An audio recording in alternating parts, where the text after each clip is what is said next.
পর্যন্ত ক্রীড়া প্রতিযোগিতা। আপনারা দোয়া করবেন, আমিও দোয়া করি, এই কোরআনের মজলিসকে আল্লাহ কবুল করে নিয়ে আখিরাতের জন্য আমাদের সকলের জন্য আল্লাহ যেন নাজাতের জরিয়া বানিয়ে দেন। বলুন আমিন। এটা আল্লাহ আমিন। আমি তার কাঁধে হাত দিয়ে ঘুরতাম, সে আমার কাঁধে হাত দিয়ে ঘুরতো। দুটো মিষ্টি খেলে তাকে একটা খাওয়াতাম, আমি একটা খেতাম। তাকে খাওয়াতাম, আমি একটা খেতাম। সে আমার সিকিউরিটিকে জিজ্ঞেস করছে, তোমরা আছো? তোমরা এখনো যাওনি? মানে সিকিউরিটিটা তহবিলতে চলে গেলে কত সকল আগে করবে। আরে নওয়াজবিল্লাহ, সিকিউরিটিটা আমার স্বয়ং আল্লাহ। সিকিউরিটি আমাকে মমতা ব্যানার্জি দিয়েছিল, কত দিতে চেয়েছিল। আমি বললাম মমতা, আমার সিকিউরিটির দরকার নাই। যদি সিকিউরিটি দেওয়া হয়, সিকিউরিটি দিয়ে যদি বাঁচতে হয়, তো মহাত্মা গান্ধীকে কে মানল? রাজীব গান্ধীকে কে মানল? ইন্দিরা গান্ধীকে কে মানল? দরকার নেই। আবার 5 বছর পরে আমাকে বলছে আপনি সিকিউরিটি নেন না। আমি তো রাজনীতির কেউ নাই, আমাকে কেন দিচ্ছেন আপনি? আমি দুটো ধর্মের দুটো মানুষকে দিতে চাইছি। একটা হচ্ছে হিন্দু ধর্মের একজন মহারাজকে, আর মুসলমান ধর্ম আপনাকে। আমি ঠিক আছে, তখন বলবো আমি লোক না। দাদা হুজুরকে জীবনে ভাবলাম, লাইফ হিস্ট্রি ভাবতে ভাবতে দেখলাম আমার মুজাহিদের জামান দাদা হুজুরকে ব্রিটিশ সরকার তিনিও সিকিউরিটি দিয়েছিলেন। তারপরে সিকিউরিটি দেন, আমি দেন বলে আপনি কখন না কেন? আমি মুজাহিদের জামান দাদা হুজুরকে ব্রিটিশ সরকার দিয়েছিল, তিনি আপত্তি করেন না। তাকে ফলো করে আমিও আপত্তি করছি না। এই সরকার চলে গেল, বিজেপি সরকার আসে। মুনাফেকের বাচ্চা, কোনো হিন্দু নয়, সব মুসলমান। কিছু মুসলমান তারা তাকিয়ে আছে, কবে তুলে দেবে? আজকে তুলে দেবে, আমি আলহামদুলিল্লাহ দুই রাত নামাজ পড়ব। যখন আমি পাইলট নিয়ে যাই না, আমার হিন্দু ভাইরা বলে নমস্কার, স্যালুট দেয়। আর মুসলমান গুলো ঘুরতে দেখতে পেয়ে মুখটা লাগে সবাই নাই বাঁদর, বুঝতে না? আবার অনেক মুসলমানকে দেখেছি আলহামদুলিল্লাহ নারাত তাকবীর করছে, যাই ভাই, বেশি কিছু বলবো না। শুধু আমি অপেক্ষা করছি কবে নামটা আসবে, যার জন্য একটু বক্তব্য রাখছি। আপনারা মানুষকে বিশ্বাস করবেন। এই যুগে, এই সময়, এই পরিস্থিতিতে মানুষকে যতটা বিশ্বাস করবেন, তার চেয়ে বেশি কুত্তাদের বিশ্বাস করবেন। একটা মানুষকে যদি 3 দিন খাওয়ান, 3 মাস আপনার পাঁচাই বাস দিবার জন্য ঘুরবে। আর একটা কুত্তাকে যদি 3 দিন খাওয়ান, তো 3 মাস আপনার পাশাপাশি আপনাকে গাছ দিবার জন্য ঘুরবে। কি ভাই মনে হচ্ছে আমি ভুল বলছি? ভুল বলছি? আমি হুজুরকে ফলো করে আব্বাজান ছোট হুজুরকে বলতেন, বাবা কলকাতার মানুষ হয়ে থাকবে, ফুরফুরা শরীরে থাকবে, কিন্তু কলকাতার মানুষ হয়ে। আব্বা বুঝতে পারলাম না, কলকাতার মানুষ কেন? বলে কলকাতায় দেখে বড় বড় বিল্ডিং আছে, ফ্ল্যাট আছে, এই ফ্ল্যাটের মানুষ ও ফ্ল্যাটের মানুষকে চিনতে পারে না, তার খবর রাখে না। ও যদি কেউ সালাম দেয় আসসালামু আলাইকুম ওয়া আলাইকুম আসসালাম জবাব দিও বাবা। বাড়িতে যদি খাবার কিছু না থাকে ভুকা থাকে ভুকা, উনি শিখিয়েছেন আমাদের 10টা পয়সা দিয়ে পানের দোকানে যাবে, পানওয়ালাকে পান দিতে বলবে একটু ফলের দাম বেশি দেয়, পানটা খাবে যেন লাল হয়ে যায়, কেউ যেন বুঝতে না পারে তুমি ভুকা। 10 পয়সা যদি না থাকে, 10 পয়সা যদি না থাকে রান্না ঘরে ঢুকে ঢুকে বসে গেলে ঢুকে ঢুকে ঢুকে ঢুকে দু একটা তেল করে ঠোঁটে দিয়ে দেবে, মানুষকে বুঝতে দেবে না, কারণ আল্লাহ এমনি করে। একদিন তোমার ঘরের মানুষ, তোমার ঘরের মানুষ তোমার ওই কমজোরটাকে সে সুযোগ নেবে, সুযোগ নেবে। আমি এই মুজাহিদিন আমানত ফাউন্ডেশন 2000 সালে প্রতিষ্ঠিত করেছি মাত্র 5000 টাকা দিয়ে, আর প্রতি বছরে 3 কোটি 4 কোটি টাকা আল্লাহ আমার হাত দিয়ে মানুষকে দান করায়। সুবহানাল্লাহ। এই এত টাকা আমার নাই, কসম খোদার আমার বাপের নয়, এই পয়সা মালিক আমি নয়, এত টাকা আমার বাপের নয়। মানুষ আমাকে ভালোবাসে, বিশ্বাস করে, যখন যাকে যা বলি অন্তত আমার কথাটা খারাপ থাকে। একসঙ্গে 20টা মেয়ের বিয়ে দিয়েছি, 20টা ছেলে বিয়ে আমরা দিয়েছে, মেয়েদের দিয়েছি কানের, নাকের, পায়ের, ছেলেদের দিয়েছি সাইকেল, ঘড়ি। 50টা ছেলের পক্ষে মেয়ের পক্ষে 50টা দাওয়াত করেছি, বরযাত্রী। ছেলেদের দিয়েছি খাট, গদি, বিছানা, আলমারি। গরিব মানুষ অর্থাৎ বড় লোকের বাড়ির গিয়ে গেছেন, দেখবেন ওই ফুচকার বাজনা বসে রেখে দেয়। আমিও তখন লাইন দিয়ে ফুচকার বাজনা বসে রেখে দিয়েছিলাম, পানের বাজনা বসে রেখেছিলাম, গরিব মানুষ কোনো কষ্ট না পায়। একটা কথা আমি একবার না 100 বার বলেছি, আজকেও বলছি, এই জায়গা করে বাবাটা পয়সা নিয়ে আমি শোরুমে গেছি একটা অ্যাম্বুলেন্স কেনার জন্য। সবে আমাকে কিন্তু পাত্তাই দেয়নি, কারণ লুঙ্গি পড়া আছে, অধিক পড়া আছে। আমি বললাম এই ব্যাপার কত টাকা দিয়ে দেবে, বলে তো হবে না, এত টাকা দরকার। মনটা খারাপ হয়ে গেল, মনটা আরো খারাপ হলো তাদের ব্যবহার। বাড়ি আসলাম, বাড়িতে ঢুকলাম, ঢুকে দেখি আমার স্ত্রীর হাতে দুটো সোনার বালা। আমি বলবো না বলবো, চিন্তা ভাবনা করতে করতে আমি বলবো আমার জন্য নয়, মনকে বললাম গরিবদের জন্য। আমি আমার স্ত্রীকে বললাম তোমার হাতের দুটো বালা আমাকে খুলে দেবে। কেন?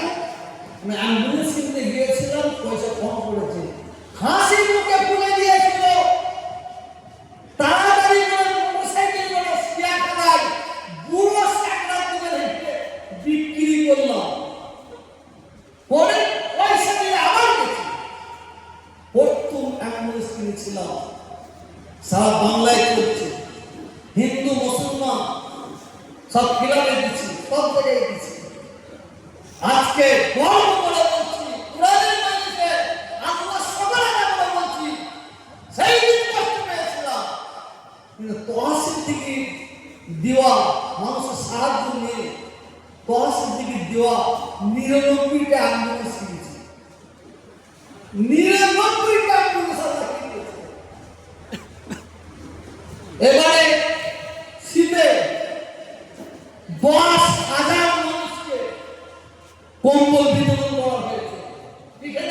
দিলে কেন্দ্রে হবে, বাকি সব বাঁকুড়া, মেদিনীপুর, চারিদিকে ঈদের সময় সবাই নতুন কাপড় পরবে, বড় বড় মানুষগুলো শাড়ি চাইতে পারবে, লুঙ্গি চাইতে পারবে, বাচ্চা শিশু তাদের যদি কাপড় না হয় তাহলে কষ্ট পাবে। আমার ভাইয়েরা বসে আছে, হাওড়া জেলার ভাইয়েরা ওই বসে আছে, কি মেহনত করে মুসলিম ভাইয়েরা আছে। আর বলুন না তোমাইটা আমি ভাইয়েরা, আমার ভাইয়েরা আছে, তাই ভাইয়েরা আছে, শুধু বলি ভাইয়ের ব্যাপার। গাড়ি গাড়ি করে কাপড় দিয়ে যায়, সেই কাপড়গুলো গেলে গরিব এতিম এলাকায় পৌঁছায়, বাচ্চাগুলো কাপড় নিয়ে যদি হেসে যায় না, এটা আমার জন্য বহু বহু লাভ। 24 পরের মানুষ বসে আছে, আজকের মতো দাঁড়াও, ওরা বলে কম, আমি ধরে বলি বেশি। হ্যাঁ গাড়ি নিয়েছো, হ্যাঁ গাড়িতে বেশি লোক আসলো, দুজন আসলো, সব গাড়ি করে দিয়েছে, গাড়ি ভর্তি করে দিয়ে 4 জন যে আসলে কম হবে, গাড়ি ভর্তি করে দিয়ে নিয়ে যাও, গরিবদের দাও, গরিবদের দাও, আল্লাহ দিও, আল্লাহ দিও। বিজেপি জিতে গেছে, মুসলমানরা কাফলাতে নজরুল্লাহ আল্লাহ করে মাফ করে দেন। কয়েকটা মুনাফিক আমার মনে হয় তাদের জন্মের কোনো জায়গায় ভুল আছে, আমার মনে হয় তাদের রক্তের কোনো জায়গায় দোষ আছে। তারা ফেসবুকে লিখছে তহসিলদারের বাড়িতে এইবার ইডি ঢুকবে, সিবিআই ঢুকবে। আমি মনে মনে করি কবে আমরা ঢুকবো, আমার বাড়িতে যদি ইডি সিবিআই ঢুকবে, কসম খুদাই করে বলছি ইনশাআল্লাহ প্রমাণ করে দেবো, তারা অন্তত প্রমাণে হাত দিয়ে 2-5 হাজার টাকা দাম করে যাবে। এটা আমার বিশ্বাস, এটা আমার বিশ্বাস। যা দেখছেন এ আমার নয়।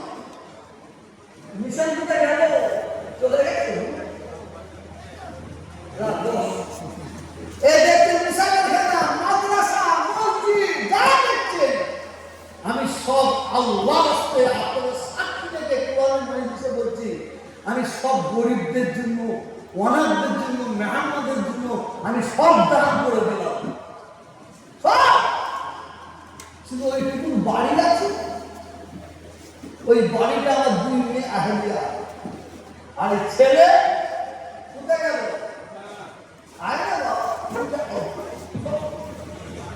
এইটা আছে, ওই পাশে একটা জায়গা আমি শুরু করে দিচ্ছি, এই থাকবে। আমার পরে কি করবে জানি না, বেঁচে খাবে কি, বেঁচে খাবে তো, আপনার দোয়া করবে যেন আমার মতন আপনাদের খেদমত করতে পারে। বলুন না আমি, বলুন না আল্লাহুম্মা আমিন, দোয়া করবে। আমি বক্তব্য শেষ করবো, বাড়াবো না। বক্তব্য শেষ করার আগে আপনাদের মুখের একটা কথা শুনলে কে এখান থেকে বলবেন, কে এখান থেকে বলবেন জানি না, শুধু একটা কথা আমাকে পবিত্র মজলিসে আপনারা দেন, আপনারা আমার পাশে থাকবেন তো? আমার পরে আর একটা এসে বললো, আমার কাছে থাকবে যে আর একজন এসে বললো মুনাফিকি হাত তুলবে, ইমানি হাত তুলবে, মুনাফিকি হাত তুলবে, ইমানি হাত তুলে বললো আপনারা আমার পাশে থাকবেন তো? ভালো নেই, ইনশাআল্লাহ এটা বলুন, আপনারা আমার কাছে থাকবেন তো? এই ইউটিউবের মানুষ বসে আছে না, এগুলো এর কাটে ওটা ঢুকাই, ওর কাটে এরকম করছি না।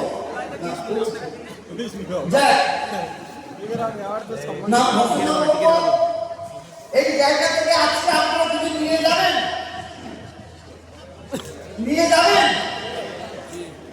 পশ্চিম বাংলা, সারা ভারতবর্ষের যে অবস্থা, যে পরিস্থিতি, আমরা কিভাবে চলবো সেটা জানার দরকার আছে আপনাদের না? নাটাকে বলুন ছেড়ে দিচ্ছি, আপনার সকলে বলুন দরকার আছে।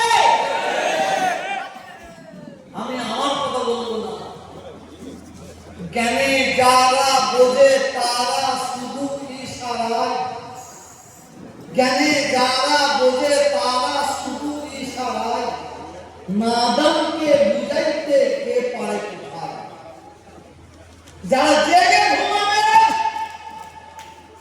আপনার আমার বাপ তাকে ঘুম থেকে জাগাতে পারবে না।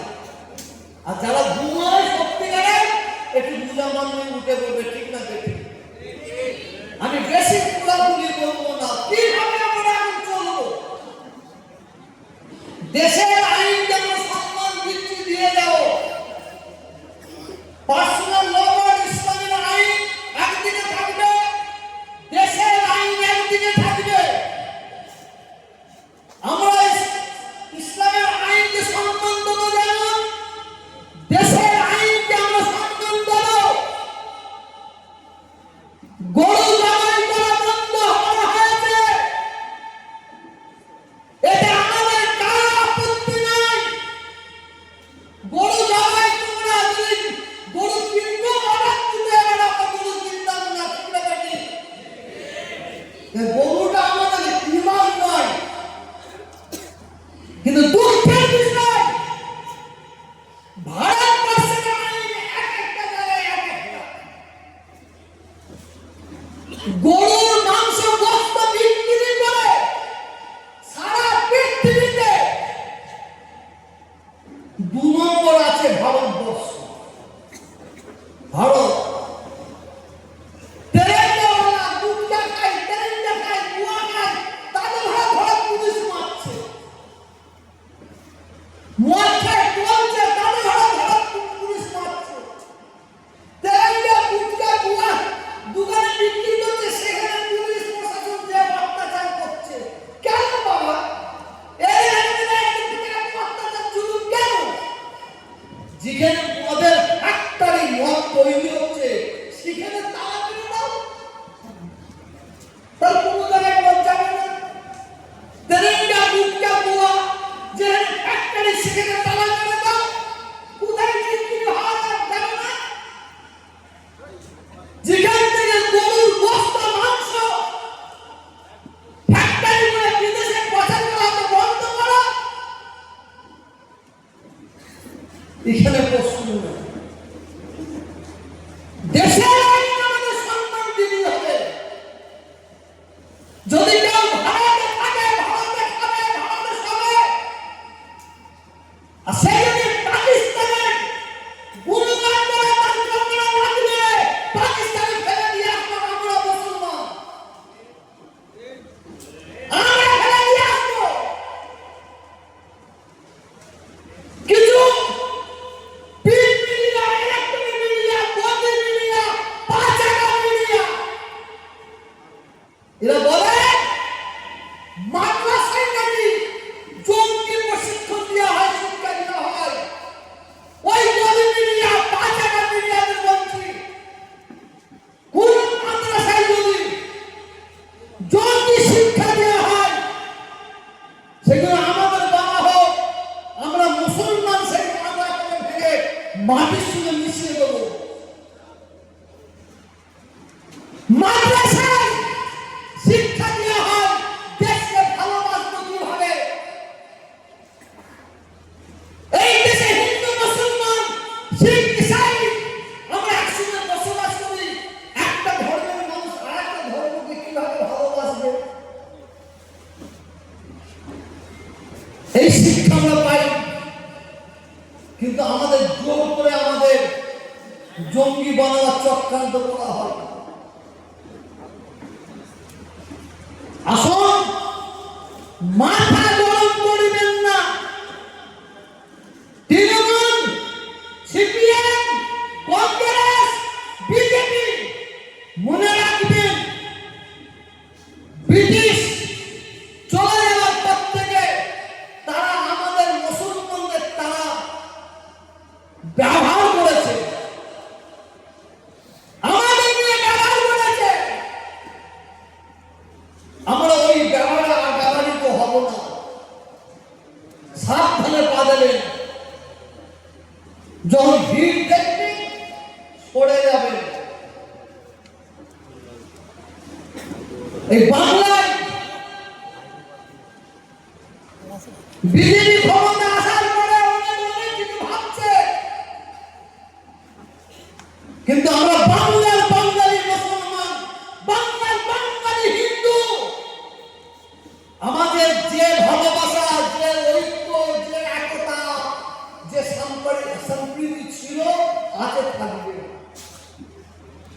এই বাংলায় কোনো হিন্দু চায় না কোনো মুসলমানের মায়ের পর খালি হোক, কোনো মুসলমান বিধবা হোক, কোনো মুসলমান বাচ্চা অনাথ হোক। কোন মুসলমানের মা চায় না যে কোনো মুসলমান হিন্দু মা বিধবা হোক, হিন্দু ভাই অনাথ হোক, চাই না। শান্তির বাংলা। অনেক কিছু ভাবছেন, ভাবার দরকার নেই। শেষ বক্তব্যের পরে আমি বক্তব্য রাখবো না। আমরা কিভাবে জীবন যাপন করব এটা আমি বলছি না, গাউসুল আজম হযরতে বড় পীর